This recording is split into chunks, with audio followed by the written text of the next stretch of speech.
Hello friends, எல்லோருக்கும் வணக்கம். Welcome to young investor channel. Actually markets பார்த்துருப்பீங்க. ஸோ எல்லோரும் மார்க்கெட் நிலைமையோட உங்களோட போர்ட்ஃபோலியோ நிலைமையை பார்த்து தான் வருத்தப்பட்டிருப்பீங்க. ரெண்டு நிலைமையும் பார்த்தும் வருத்தப்பட்டிருப்பீங்க. மார்க்கெட் என்ன பிளட் பாத், அதாவது தலால் ஸ்ட்ரீட்டில் பார்த்தீங்கன்னா ரத்தாறு ஓடி இருக்குது.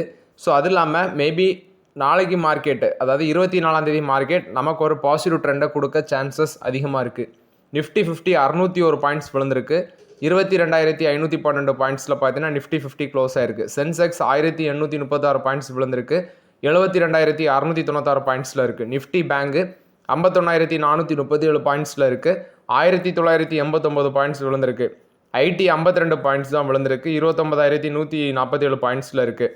நிஃப்டி ஐடி, குறிப்பாக ஐடி செக்டார் ஸ்டாக்ஸ் ஏன் பாசிட்டிவில் இருக்குது அப்படின்னு சொல்லி நீங்கள் பார்க்கும்போது, ஃபஸ்ட்டு இந்த டாலர் விழுது, டாலர் ஸ்ட்ரென்தன் ஆகிறது ஐடி கம்பெனிஸுக்கு பாசிட்டிவ் அப்டேட். ஏன் பாசிட்டிவ் அப்டேட்னா, ஐடி கம்பெனிஸ் மோஸ்ட்லி ஃபார்மா கம்பெனிஸுக்கு எல்லாமே ரெவன்யூ, அது இல்லாமல் எக்ஸ்போர்ட் செக்மெண்ட்டில் இருக்கிற கம்பெனிஸுக்கு ரெவன்யூ டாலரில் வரும் பட்சத்தில் டாலரோட ப்ரைஸ் மேலே போனால் இந்த மாதிரி கம்பெனிஸ் பெனிஃபிட்.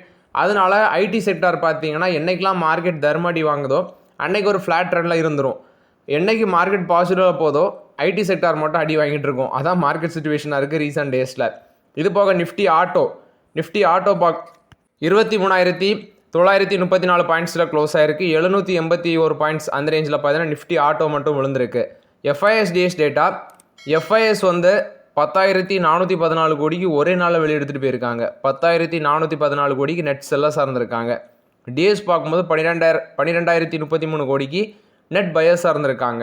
எஃப்ஐஎஸோட 2000 கோடி பார்த்தீங்கன்னா வச்சு அதிகமாக பை பண்ணியிருக்கிறாங்க. ஆனாலுமே மார்க்கெட் இந்த ரேஞ்சில் அடி வாங்கியிருக்கு.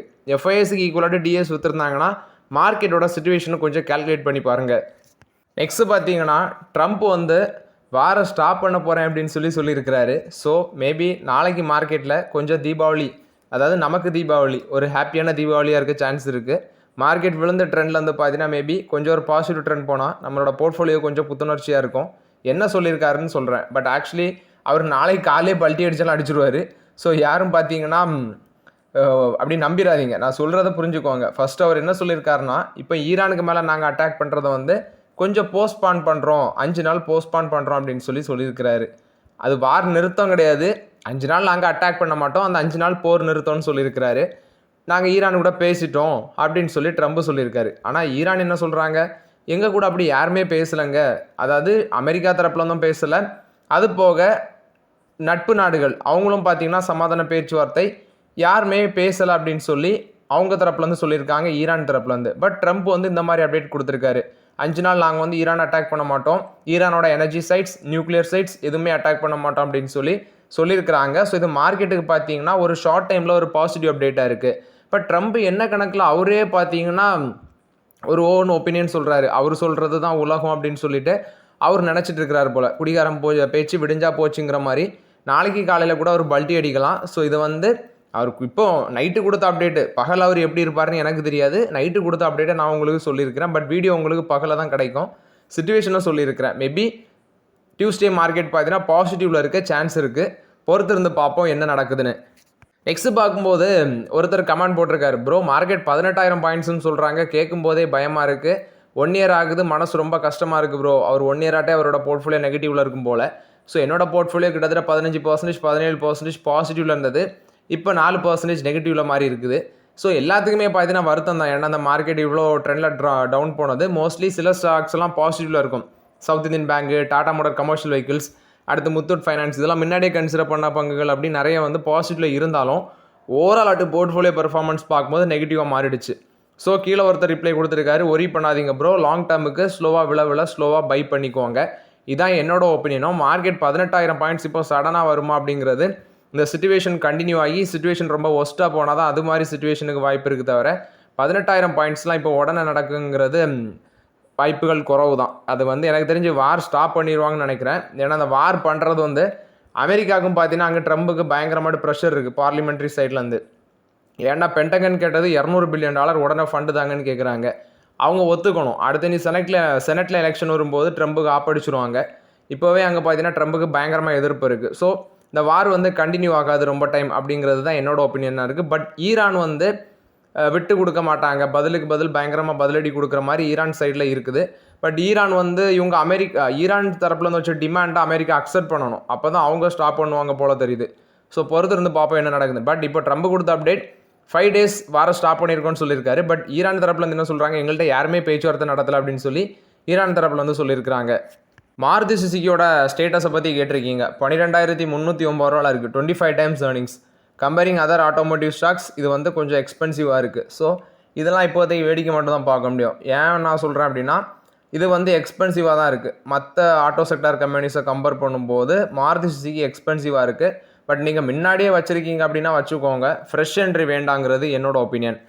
நாளைக்கு மார்க்கெட்டில் கண்டிப்பாக பாசிட்டிவ் அப்டேட் தான் நினைக்கிறேன். நான் இப்போ அமெரிக்கன் மார்க்கெட்டை பேசிட்டு இருக்கும்போது லைவாக ஓப்பன் பண்ணி பார்த்தேன். ஸோ லைவில் பார்க்கும்போது டவ் ஜோன்ஸ் 2% மேலே பாசிட்டிவில் இருக்குது. 985 பாயிண்ட்ஸ் கிட்ட டவ் ஜோன்ஸ் பாசிட்டிவில் இருக்குது. S&P 500 கிட்டத்தட்ட 2% பாசிட்டிவில் இருக்குது. 127 பாயிண்ட்ஸ் கிட்ட பாசிட்டிவில் இருக்குது. நாஸ்டாக் பார்க்கும்போது 2% மேலே பாசிட்டிவில் இருக்குது. 457 பாயிண்ட்ஸ் கிட்ட நாஸ்டாக் பாசிட்டிவில் இருக்குது. ஸோ மேபி மார்க்கெட் பார்த்தீங்கன்னா நமக்கு டியூஸ்டே ஒரு நிம்மதியை கொடுக்கலாம்னு நினைக்கிறேன். அது மாதிரி கிஃப்ட் நிஃப்டியும் வந்து பார்த்தீங்கன்னா பாசிட்டிவ் ட்ரெண்டில் தான் இருக்குது. ஸோ டியூஸ்டே மார்க்கெட்டை பார்க்குறதுக்கு யாரெல்லாம் ஆவலாக இருக்கிறீங்க அப்படிங்கிறத கமெண்டில் சொல்லுங்கள்.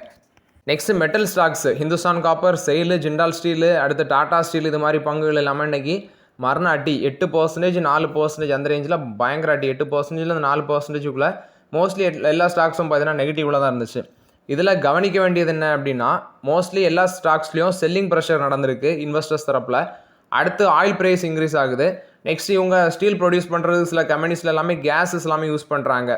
ஸோ அது இப்போ ஷார்ட்டேஜ் ஆகிறதுனால நிறைய பிளான்ட்டில் வந்து ப்ரொடக்ஷன் கொஞ்சம் ஹால்ட் ஆகுதுன்னு சொல்கிறாங்க.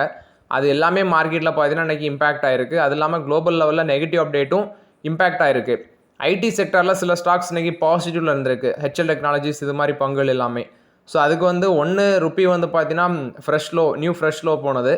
டாலர் வந்து மேலே போகிறது. அடுத்து இன்னொன்று பார்க்கும்போது ஃப்ரெஷ் பையிங்கும் பண்ணியிருக்கிறாங்க. சில இன்வெஸ்டர்ஸ் வந்து ஐடி ஸ்டாக்ஸ் சீப்பாக இருக்கிறதுனால கொஞ்சம் பையும் பண்ணியிருக்கிறாங்க.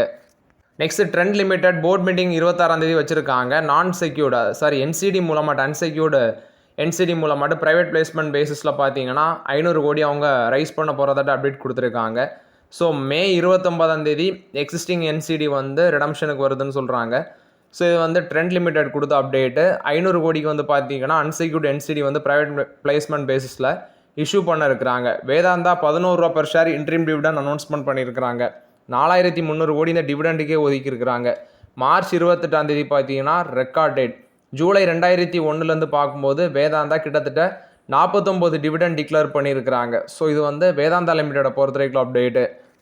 அதானி போர்ட்ஸ் 10,000 கோடி எக்ஸ்பான்ஷன் பண்ணுறாங்க வில்லினியம் போர்ட்டில். ஸோ இது வந்து லாங் டேர்ம் க்ரோத் ஆப்பர்ச்சுனிட்டி எதிர்பார்த்து பண்ணுறதாட்ட அப்டேட் கொடுத்துருக்காங்க. ஸோ இந்த ப்ராஜெக்ட் இன்க்ரீஸ் ஆச்சுன்னா 2020 அவங்களோட கண்டெய்னர் கெப்பாசிட்டி இன்க்ரீஸ் ஆகும். ப்ரோக்கரேஜஸ் ஃபார்ம் 39% இந்த பங்கு மேலே போகும்னு சொல்லி பைக்கால் கொடுக்குறாங்க. இது வந்து அதானி போர்ட்ஸை பொறுத்த வரைக்கும் அப்டேட்டு.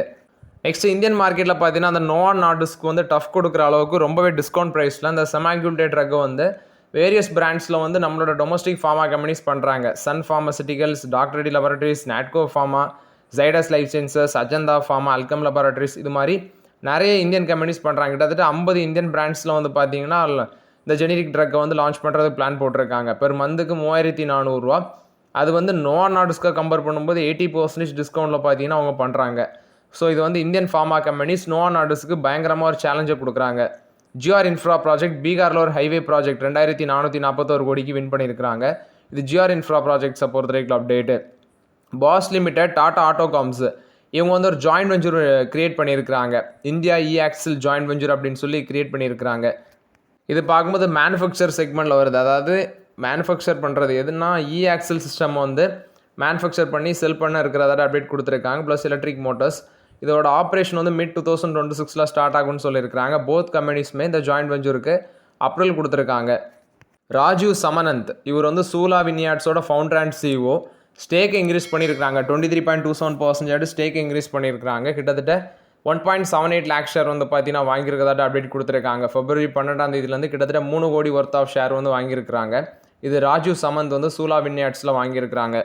நெக்ஸ்ட் மாருதி சுசுகி நீங்கள் கேட்டிருந்தீங்க. இன்றைக்கி ஆக்சுவலி பங்கு பார்த்தீங்கன்னா கொஞ்சம் விழுந்துருந்துச்சு. இதுக்கு வந்து ஹோல்ட் கால் கொடுக்குறாங்க. ஜெஃப்ரீஸ் ₹16,000 டார்கெட் ப்ரைஸ் சொல்கிறாங்க. ஸோ இது வந்து மாருதி சுசுகியை பொறுத்த வரைக்கும் அப்டேட். பட் என்னோட ஒப்பீனியன் ரொம்பவே எக்ஸ்பென்சிவாக இருக்குது. விப்ரோ சவுத் கொரியாவில் வந்து எக்ஸ்பென்ஷன் பண்ணுறதாட்ட அப்டேட் கொடுத்துருக்காங்க. அவங்களோட அந்த சுவல் ஆஃபீஸை வந்து எக்ஸ்பென்ஷன் பண்ணியிருக்கிறாங்க. ப்ளஸ் நியூ இனோவேஷன் லேபும் வந்து பார்த்தீங்கன்னா விப்ரோ இனோவேஷன் நெட்வொர்க் கீழே பண்ணியிருக்கிறதாட்டு கொடுத்துருக்காங்க. இது மூலமாட்டு சவுத் கொரியாவில் அவங்களோட பிஸ்னஸை வந்து ரொம்பவே எக்ஸ்பென்ஷன் பண்ணியிருக்கிறாங்க. இது மூலமாட்டு குளோபல் கிளைண்ட் சர்வீஸுக்கு சப்போர்ட் பண்ணலாம், ப்ளஸ் லோக்கல்லையும் வந்து டேலண்ட்டை பூஸ்ட் பண்ணலாம் அப்படின்னு சொல்லி அப்டேட் கொடுத்துருக்காங்க. ஸோ இது வந்து விப்ரோ கொடுத்த ஒரு பாசிட்டிவ் அப்டேட். சவுத் கொரியாவில் பார்த்தீங்கன்னா சியோல் இனோவேஷன் லேப்பை வந்து கிரியேட் பண்ணியிருக்காங்க. நெக்ஸ்ட்டு ஹெச்டிஎஃப்சி பேங்க் தர்ம அட்டி தான், டெய்லியும் விழுந்துகிட்டே இருக்குது. இதோட ஃபால் வந்து பேங்க் நிஃப்டியில் பெருசாக இம்பாக்ட் ஆகும். மியூச்சுவல் ஃபண்டில் மட்டுமே 50,000 கோடி வந்து பார்த்தீங்கன்னா காலி பண்ணி விட்டுருக்குது அப்படின்னு சொல்லி அப்டேட் கொடுத்துருக்காங்க. கிட்டத்தட்ட 50 ஆக்டிவ் ஃபண்ட்ஸில் ஹெச்டிஎஃப்சி பேங்கோட ஃபால் வந்து இம்பாக்ட் ஆயிருக்கு. கிட்டத்தட்ட 3.2 ட்ரில்லியன் வந்து இன்வெஸ்ட்மெண்ட் பண்ணியிருக்கிறாங்க ஹெச்டிஎஃப்சி பேங்கில். இந்த ரேஞ்சுக்கு விழுந்திருக்குது. ஸோ இது வந்து ஹெச்டிஎஃப்சி பேங்கை பொறுத்த வரைக்கும் அப்டேட். இந்த ஃபால்லே மேபி வந்து பார்த்தீங்கன்னா அடிஷ்னல் ஆட்டு ஸ்டாக் வாங்கியிருக்க வாய்ப்புகள் இருக்குது. ஸோ இது வந்து ஹெச்டிஎஃப்சி பேங்கை பொறுத்த வரைக்கும் அப்டேட்டு. ஹெச்டிஎஃப்சி பேங்கில் வந்து பார்த்தீங்கன்னா ஃப்ரெஷ் ப்ரோப், அதாவது இந்த ஆட்டனு சக்கரவர்த்தி எக்ஸிட் பண்ணிட்டு போனாங்க. ஸோ அது ரீசெண்டாக நடந்ததுனால இப்போ சிஓட் இருக்கிற ஜெகதீஸ்வர், ஆக்சுவலி சசிதர் ஜெகதீஷன், அவர் வந்து அப்டேட் கொடுத்துருக்காரு. ஃப்ரெஷ் ஆட் வந்து பார்த்தீங்கன்னா ஒரு இன்வெஸ்டிகேஷன் நடக்கும். ஏன்னா அவரோட பாஸ்ட் டிசிஷன் ப்ளஸ் வந்து அந்த சேர்மன் பொசிஷன்லேருந்து ரிசைன் பண்ணதை வந்து அவங்க வந்து ரிவ்யூ பண்ண இருக்கிறதாட்ட அப்டேட் கொடுத்துருக்காங்க. ஸோ இது வந்து ஹெச்டிஎஃப்சி பேங்கை பொறுத்த வரைக்கும் அப்டேட்டு. நெக்ஸ்ட்டு பார்க்கும்போது டாடா ஸ்டீல் ஹிந்துஸ்தான் ஜிங்கு கூட ஒரு பார்ட்னர்ஷிப்பில் வராங்க. சஸ்டைனபிள் ஸ்டீல் மேனுஃபேக்சரிங் சம்மந்தமான பார்ட்னர்ஷிப். இவங்க வந்து ஈகோசன் லோ கார்பன் சிங்கை வந்து பார்த்தீங்கன்னா ஸ்டீல் ப்ரொடக்ஷனில் யூஸ் பண்ணுவாங்க அப்படின்னு சொல்லி அப்டேட் கொடுத்துருக்காங்க. இது டாடா ஸ்டீல் கொடுத்த அப்டேட்டு. நெக்ஸ்ட்டு சிஎம்பிடிஐ, அதாவது கோல் இந்தியாவோட one of the subsidiary company. நாளைக்கு இந்த ஐபிஓ வந்து க்ளோஸ் ஆகுது. நான் அப்ளை பண்ணல, யாராவது அப்ளை பண்ணிங்கன்னா சொல்லுங்கள். கிரே மார்க்கெட் ப்ரீமியம் 1% சம்திங் தான் இருக்குது போல். ஸோ யாராவது அப்ளை பண்ணிங்கன்னா கமெண்ட்டில் சொல்லுங்கள். இப்போதைக்கு ஐபிஓ பக்கமே போகலாம், மார்க்கெட் இருக்க சிச்சுவேஷனை பார்த்தாலே பயமாக இருக்குது. ஸோ ஓகே ஃப்ரெண்ட்ஸ், ஆக்சுவலி இந்த வீடியோவில் சில இம்பார்ட்டன்ட் அப்டேட்ஸ் எல்லாமே டிஸ்கஸ் பண்ணோம். இந்த வீடியோ உங்களுக்கு பயனுள்ளதாக இருந்துச்சுன்னா லைக் பண்ணுங்கள், சப்ஸ்கிரைப் பண்ணுங்கள், கமெண்ட் பண்ணுங்கள். Okay friends, thank you.